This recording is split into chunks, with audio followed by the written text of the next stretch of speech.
my name is Anna Henschel. I'm a project engineer here at Ideal-Pak, and today I'm going to be showing you how to either reset a DFS tank or set up a DFS tank initially for whatever product you are running. This is purely a tutorial on the basis of these. These systems do vary based on what machine model that you have, but the basic general setup of all of these machines is very similar. So we're going to start first at the HMI screen. On this screen, they're generally the same, a little bit different here and there. So if you have a tank that is out of sync of itself, your nozzles are not flowing with each other, they're not shutting off at the same time, or you've just got a poor CPM for your machine, what we're going to do to start off with is we're going to start with an empty tank system. So that entire DFS tank on this filler is completely empty. You can see that on that tank level, that's completely dark, meaning that it's empty. So what we're going to go to is we're going to go to this prime flush screen. On this screen, you can either connect your cart or disconnect your cart, but we also have this cleaning screen within this. So when we go into this flush screen, this is going to be the main controls that we're going to use for this setup process. So if your tank is completely empty, what I would recommend is taking a container of your choice, whichever one fits on your machine, and placing that under your nozzle if you do have a tank that does have a little bit of product residue or can drip onto your filler. So what we're going to do for our initial setup is we're going to open our nozzles and see how far open those nozzles are at. So when we open that, all of our nozzle cones on the bottom do open. If you've got a product that is flowing absolutely too quickly for what you're needing, your cones are probably open too far. If your cones are uneven, like I have on this filler, each cone is opening to a different height. That is an imbalance of your cone nozzles, and it will cause one product container to fill a lot faster than another one. So if this one's open more than that one, this nozzle is going to end up filling that container a lot faster, and the one that's closed when it's open, or more closed I should say, that's going to be the container that you're going to be constantly waiting on in your production cycles. So what we're going to do is we're going to make sure that everything is set up to a standard height between the three cones, as well as making sure that your nozzles are not open too far and not closed too far either. So the first part of setting this up is going to be making sure that our nozzles are balanced with each other. So we're going to keep our nozzles on this open position, and if you'll direct over to this DFS tank, on the top side of it, there are push pins on each cone nozzle. I'm going to grab a ladder here because I'm short. So what I'm referencing is these pins that are holding these nozzles into place. On the bottom side, we saw all of those cones were at different heights. So I'm just going to pick one arbitrarily, and we're going to set them all to that height. You can either use a caliper in order to make sure that your height is the same, or you can use kind of just an eyeball adjustment, make sure that they're relatively close, and then when you fill product, you're able to fine-tune adjust that. So I'm going to pick this middle one just because it's in the middle and it's easy to reference the other two cones on the outsides. So I'm going to press that little blue part in that pin in order to release it, and then I'm going to pull that out. Press that center, pull that all the way out. So what we're going to do is we're going to leave this one exactly where it is on that cone nozzle. Now what I'm going to do is go to the bottom side of the tank and adjust down there until I get to the correct heights on the other two, and then we'll put those pins back in place. So on the bottom side here, this is the height that I'm going to measure to. So on these other two cones, it's just going to be a threaded rod adjustment. You're going to just spin these until you get to roughly the same height on each one. So you can kind of see that that's about the same height there as it is there. So I'm just going to keep that like that. They're a little bit stiff down here by rotating. You can go to the top side of the tank and you can rotate it on the top side of the shaft as well, right where that pin inserts. That's also an option. It's a little bit easier to do this on the larger cones than the smaller ones, but they should just spin freely. There's a thread at the top of that. So now that they're roughly the same height, what I'm going to do is these threaded rods up here have got a slot in the middle that this pin goes in. So all I'm going to do now is take that air cylinder on the top and the holes on the cone shaft on the bottom, and I'm just gonna line up the nearest hole into that slot and push that pin all the way through. It might take a little bit of wiggling here. We'll get that nice and close. So, do that one, and then same thing on this side. So I'm gonna line it up with that slot and insert that pin all the way through. So now that the cones are open to about the same distance, now is when we can fine tune exactly how far open they are going. So that being said, we've got two adjustments on the top of the tank on a two-sided actuator.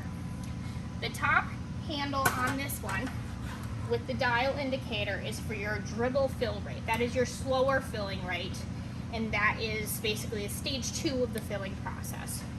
The bottom one here is your rapid fill rate, which is basically if your container is filling to 10 pounds, let's say, you're gonna fill as fast as possible 80% of that container. So if you're filling to 10 pounds, you wanna fill at a fast rate up to 8 pounds.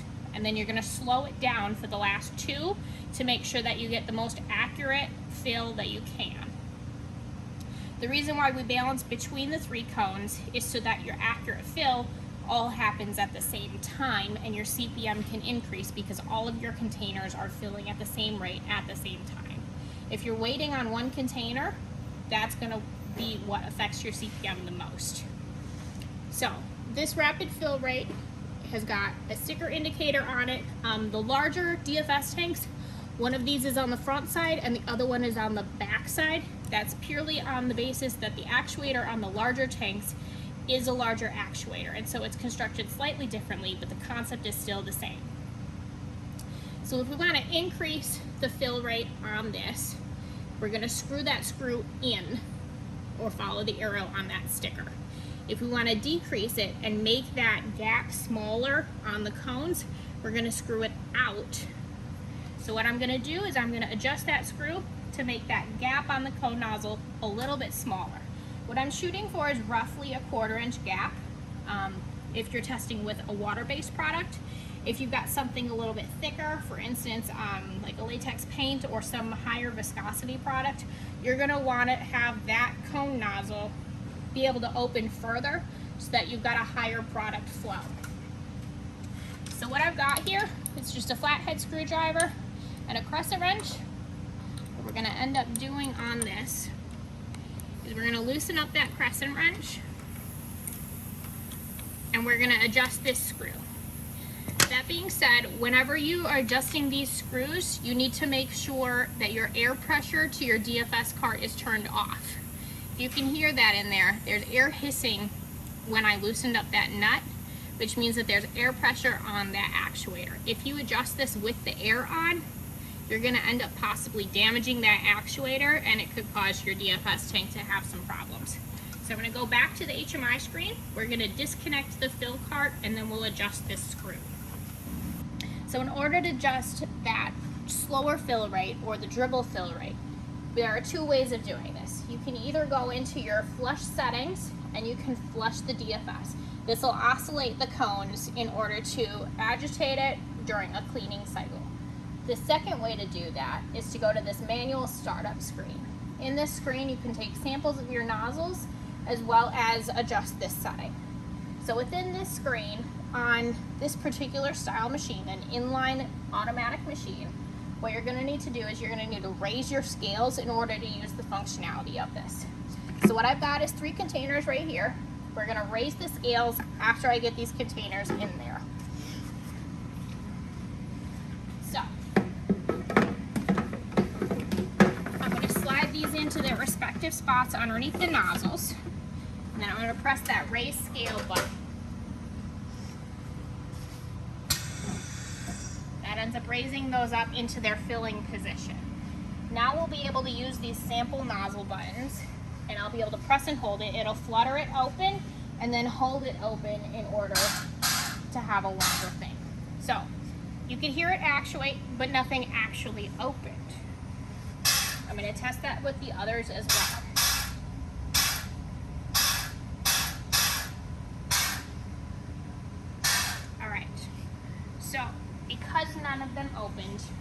that the stroke length is not long enough on that actuator. So you have two options of doing this. When your nozzles are shut, you have air pressure on this system. When your nozzles are open, this dribble valve has all of the pressure released from it. So what we're going to need to do is we're going to need to release all of that pressure by opening our nozzles. That's going to be done through the dribble settings screen. So we're going to come back here to our main, go back to that flushing, and we're going to open the nozzles. Once those are open, that relieves all of that pressure off the top side of the actuator. Once that happens, you're able to change this and you're able to move it around.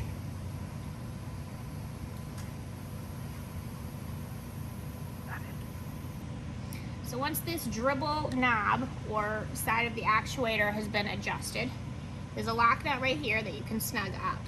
Now the label on here has got the increase arrow going clockwise, and that increase is going to open that further, decrease is going to close it further. So we wanted to increase the amount because those nozzles were not opening far enough. So we increase that, we're going to tighten that down, and then what we're going to do is we're going to close our nozzles. Alright, I'm going to show the second way of actuating these nozzles by using that flush setting. It does get a little noisy, but these nozzles should be able to open and close now.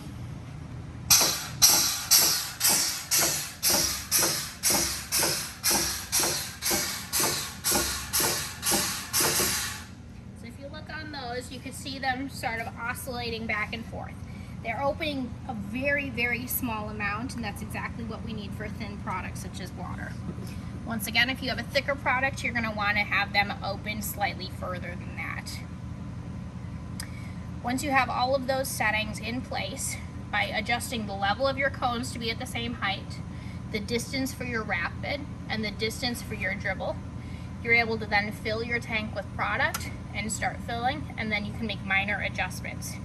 The minor adjustments that I'm talking about are slightly increasing or decreasing your rapid and dribbles based on how your product is flowing out of those cones, as well as if your middle container is filling faster than the other two, you're gonna take that pin out of the top and you're gonna screw that in so that it starts to line up with the other two containers.